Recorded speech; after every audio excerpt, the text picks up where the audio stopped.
I'm Josie, and this is your Crepe 101 class. I promise much more fun than most of the 101 classes I've at least taken, but today we're going to talk about making crepes at home with no special skills and no special equipment. So let's get started.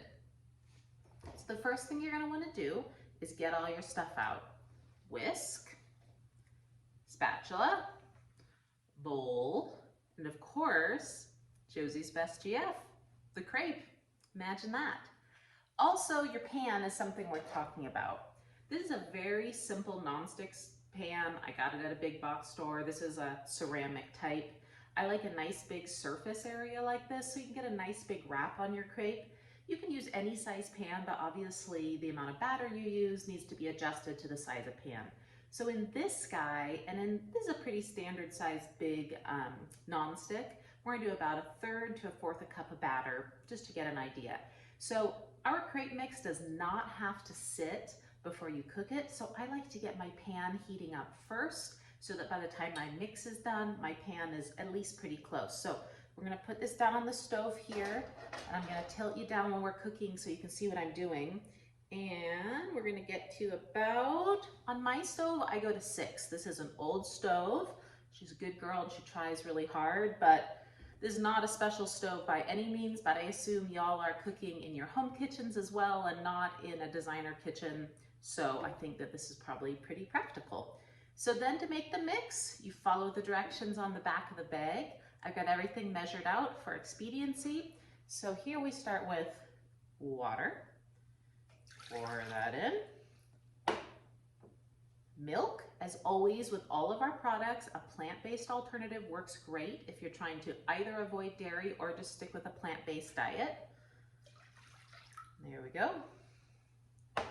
1 egg, same thing, plant-based can work. There's lots of great options. We're happy to always answer those questions if you have them. There we go. This is actually from our lovely happy hens that march around our property all the time. All right, and a splash of vanilla. I always say high quality vanilla does a lot for a lot of things, so I recommend that. You can use any extract, lemon, if you can tolerate almonds, maple's kind of yummy. We're using vanilla here today. Splash of that. And then once we get our liquids in, we're gonna give it a little whisk. You don't have to get crazy and use beaters here. You just wanna get the egg fully combined so there's not streaks of the yolk. So it's a little bit frothy. There you go. You can just see here, a little bit of froth, nice and well mixed. You can certainly add your mix into here and mix it all at once. I always like to do the liquids first. That way you know it all gets incorporated really well. So we've got our crepe mix. Dump that guy in there. Get it all in. And we're gonna give it another mix.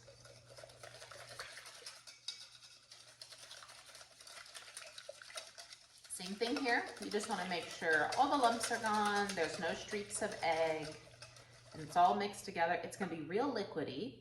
So again, hopefully you can see here, just like that. Perfect. All right. So now that we've got our crepe mix done, we're going to see where our pan's getting, and I think it's getting hot. When I test the temperature of my pan, I put my hand above it, and I see if I feel heat about 1 foot above it like this. And if I do, then I lower my hand and it should feel quite warm and even on all sides. So this is getting real close. I'm gonna hit it with a little bit of oil. And you can certainly use a pastry brush and some liquid coconut oil or avocado oil. For our purposes today, I've got a little spray. There's always a little bit of oil in the air after, no worries there. All right. So while that's finishing heating up, let's talk a little bit about toppings. So you can put anything you want on your crepe. On the sweet side, some ideas would be powdered sugar and lemon, and that's what we're gonna do today. That's a super good crowd pleaser. You can just do some simple, delicious jam. You could certainly do peanut butter or another type of nut butter or seed butter and jam. My kiddos love that guy. You can roll them like a taco or burrito, or you can fold them and top them. You can also traditionally fold them half, and then the sides as well, like a little present with lots of yummy stuff in there.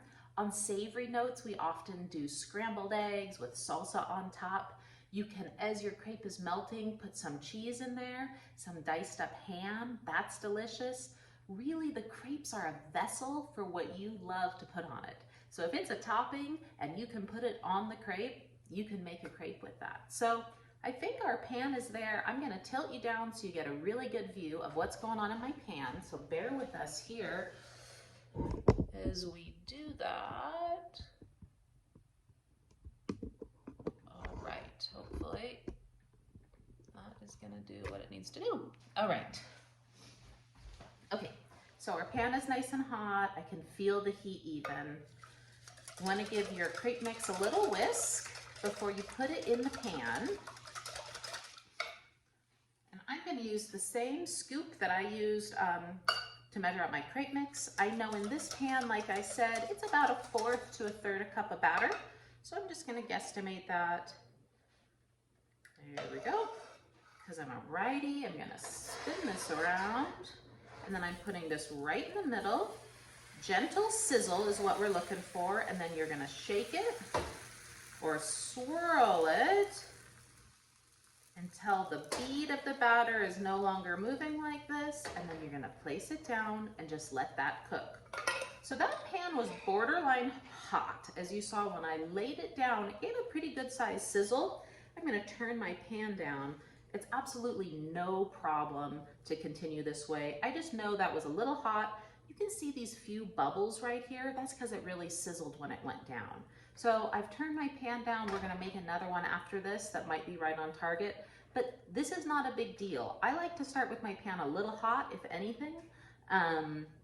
This is just gonna cook fast and we're gonna keep an eye on it. I'm actually gonna move my batter back here a bit and move my crepe plate up here. All right, so because we know it's gonna cook fast, the edges here are starting to come up a little, and the middle, you can see there's no liquid left. So I'm gonna bump the edges down like this, and then I'm gonna get my spatula under here and give it a gentle flip, and that's just about right. I'm gonna adjust it. Careful with hands in the pan. I do this a lot, so my hands are very tough to it. So at this point, the crepe is basically cooked, but I like to get a little bit of brown on the second side because it's really yummy that way. So we're just gonna go to about 20 or 30 seconds on the second side here, and then we're gonna slide it onto our plate, and we're gonna do one more for today. Leave our lemon to the side here for when we do it.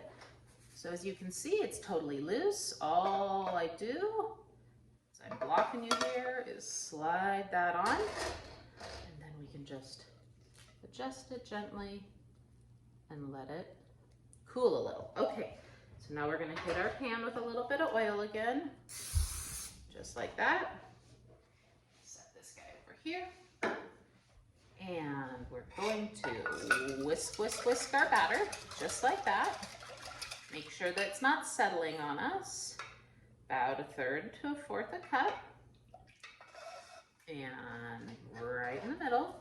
There we go. That's the gentle sizzle I was going for. So then we just shake our pan to fill in all the holes, just like that. And then we swirl it. I've got a little hole there in the middle. There we go. Until the bead of the batter gets too thick to move, and let it rest. Now, if you have too much batter in this, when you swirl it, it's gonna go way up on the sides here. It's gonna be much harder to deal with. If you don't have enough, you're not gonna cover your pan, obviously.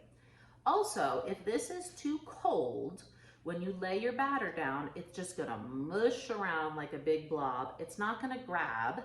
And this is the most common problem I hear people say when they're making crepes, that they can't get the crepe to spread out and then it sticks. And that's mostly an issue of your pan not being warm enough. If it's warm enough and you get that gentle sizzle and you can quickly roll it out, it's not gonna stick and it's gonna lay out nicely. If it just really sizzles, like you're searing something when you lay it down and you can't get it to spread because it's cooking too fast, then your pan's too hot. And that's really the whole game we're playing with here. Getting the temperature of your pan right, so you can get these out of here nicely and easily. So let's see how we're doing here. The sides are getting nice and cooked. They're starting to come up. I think this could use 1 more minute here because this middle here, even though there's no liquid, this looks a little bit soft to me still. So I'm gonna give it a second to relax, and we're gonna talk about this guy, So once crepes are cooled, I like to fold them in half. And like I said, you can roll them. This is an easy way that we do on a daily basis, nearly daily. And then we just have a nice point, just like that. I'm gonna hit it with some lemon. If you're gonna do the lemon and powdered sugar, do the lemon first, because then you can see your pretty powdered sugar here. And then we're gonna hit it with the powdered sugar. And then it's gonna wait for its friend to come on there in a second. All right, I think this guy's ready.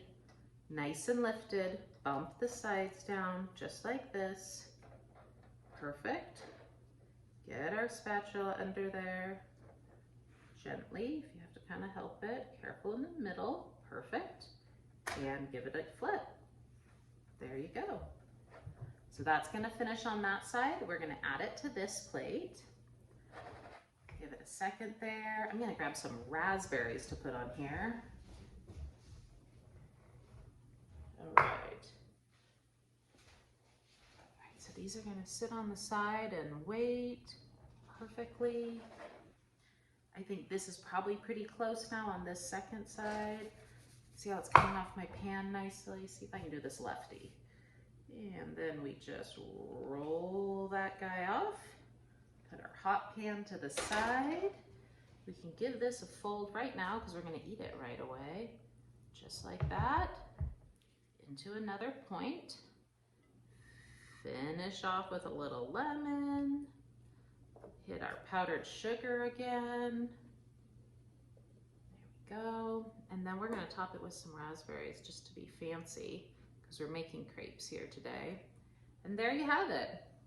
Simple, delicious crepes made at home.